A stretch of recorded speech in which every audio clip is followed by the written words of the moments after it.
I would just always see the movies of the military, and I just knew that was me. That's what I wanted to do. That's what I wanted to be.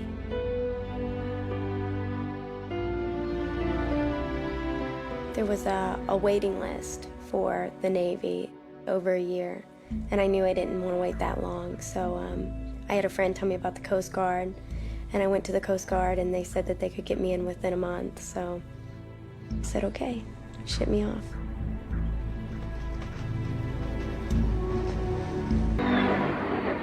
I joined the Air Force.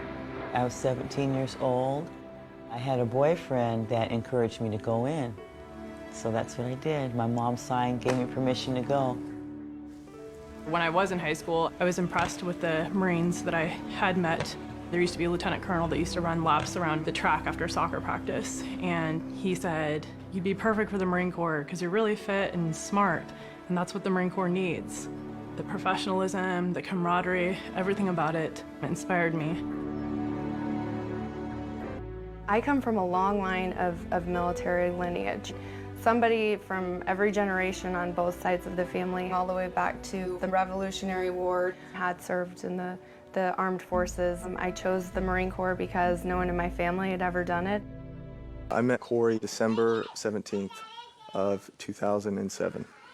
I was on watch when she got to the station, and she kind of just blew me away when she walked in. Cookies, right? Is this what you ordered? Okay, thank you. The command told us that she was coming and there were some issues, but none of the crew knew exactly what had happened, and I didn't find out for a long time. Heart for Mommy? Where's the heart? He loved his job, and it's kind of like he gave it up for me. She loved the Coast Guard more than I did. She wanted to make it a career, but seeing how they treated her, I didn't want to stay in. I did it, and then I did my extra year, and I got out. I couldn't believe what had happened to her and what she'd went through. I was stationed in Saginaw River, Michigan. I was the only female in my section. I had a supervisor. It got to the place where I'd get calls at 3 o'clock in the morning, and he'd be drunk at a bar telling me to come get him. And I'm like, I can't, I'm in bed, and he would then threaten me. I'd walk in from training and he'd be sleeping in my bed. When we went to one of the higher ups, the chain of command, they were all like his drinking buddy, and they told me just because I didn't like somebody, they weren't gonna switch me away from this guy. It was in the evening around taps, and he had unlocked the door and he'd come in, and he had an erection, and he tried to get me to touch him. I took my right hand and I pushed him in the chest and started to yell for the other guys to kind of hear me, to hey, hey, hey. He hit me across the left side of my face. I remember holding the closet thinking, what just happened? And my face hurt so bad. And when we went to the command about it, me and the petty officer who saw my face, they let it wait because they didn't want any kind of problems going on. A couple weeks later, I needed the key to do my cleanup. So I knocked on his door, and he said, okay, yeah, come on in here, it's in here. And I said, no, I'm gonna wait out here. And he screamed at me, and he made me come in, and he grabbed my arm.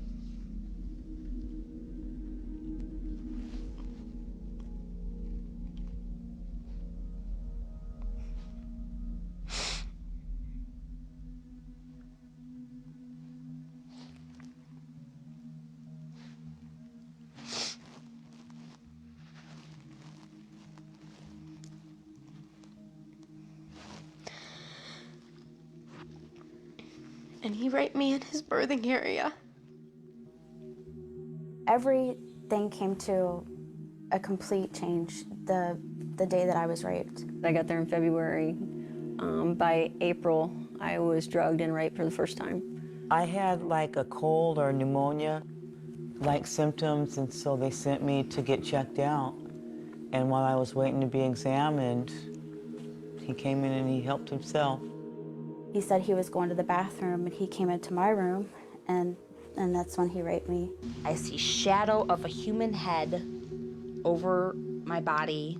Next thing you know, like I'll wake up and like he's on top of me. He pushed my legs apart and put himself on top of me and started pulling at my shirt. And I wake up and that he's on top of me. He's already penetrated me. I was drugged. I remember the sounds, the smell. He put his locked and loaded .45 at the base of my skull, engaged the bolt so that I knew there was a round chambered. All I could do was continue to concentrate on breathing. He slammed my head against the concrete wall and very forcefully had sex with me. I just went to my tent, pulled the sleeping bag over my head, and cried myself to sleep. So within the 2-week period, he raped me 5 times. When we got tested, I had trick and gonorrhea, and I was pregnant. He did. He raped me. I was screaming and yelling for help and for him to stop. Nobody came to the door, nobody came to help me, came to my rescue or anything. And I was just absolutely scared, didn't know what to do. I called my dad. One of the first things she said is, "Dad, I'm no longer a virgin."